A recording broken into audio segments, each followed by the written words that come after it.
undercover FBI operation from the early 1980s. The feds called it Operation Colcor, pulling the lid off a far-reaching, organized crime scandal across southeastern North Carolina. And as we continue our Crimes of the Cape Fear series of reports tonight, WECT investigative reporter Ann McAdams poured through recently released FBI files on the Colcor case, and she's in the studio tonight. What did you find, Ann? Fran and John, more than 50 people were ultimately arrested in the Colcor and Operation Gateway stings, including high-profile government officials. Because the cases are 40 years old, many people here don't know much about them, so we read the file and tracked down the lead undercover agent on the Colcor case to better understand what happened. It was an investigation that led to the arrest of a judge, a sheriff, state lawmakers, and even the lieutenant governor of North Carolina.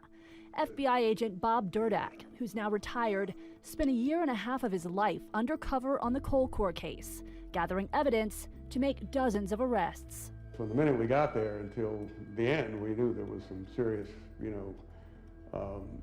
problems there regarding respect for the law. Durdak says the case was born after the FBI got wind public officials in Columbus County were taking bribes. As part of their cover, Durdak and another agent ran a high-stakes poker game out of Lake Waccamaw, posing as mobsters from Detroit. Before long, public officials were showing up to play. The sheer variety of criminal activity agents discovered that public officials were tied to is mind-boggling. Drug smuggling, auto theft, and insurance fraud were rampant.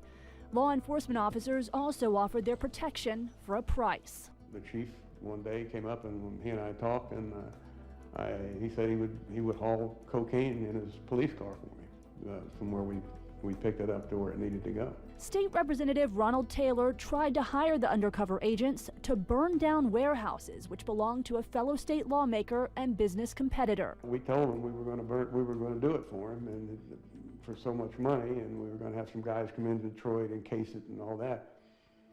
But we could only do so much. We couldn't set it on fire ourselves. And finally, he just went and got somebody else to burn it. Right in the thick of the corruption, Columbus County Commission Chair Ed Williamson. Once we were paying him money, if we need something through the government, he'd pick up and make a phone call, and the next minute somebody was there doing it for us. Williamson also let them know that in Columbus County, elections could be bought.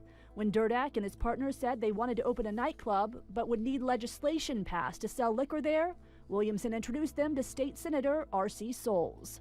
WECT still has the undercover video of their 1981 meeting. I can do a lot without being on your payroll officially, you see what I'm talking about? While Soules declined to take any cash payment for his help, other lawmakers did, and the vote passed. Soules and others faced criminal charges for their ties to the tainted legislation, which was ultimately invalidated because votes had been bought.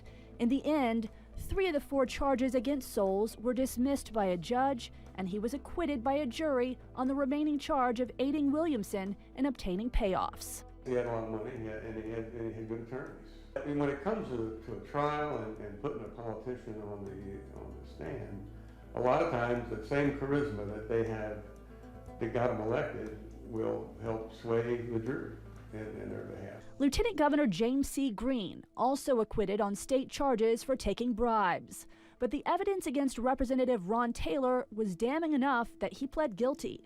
Amazingly, some of the politicians convicted in that sting managed to maintain public support. People that we convicted got reelected, to their spots, and they couldn't take the position because they were felons. But people we convicted stayed on the ballot and won.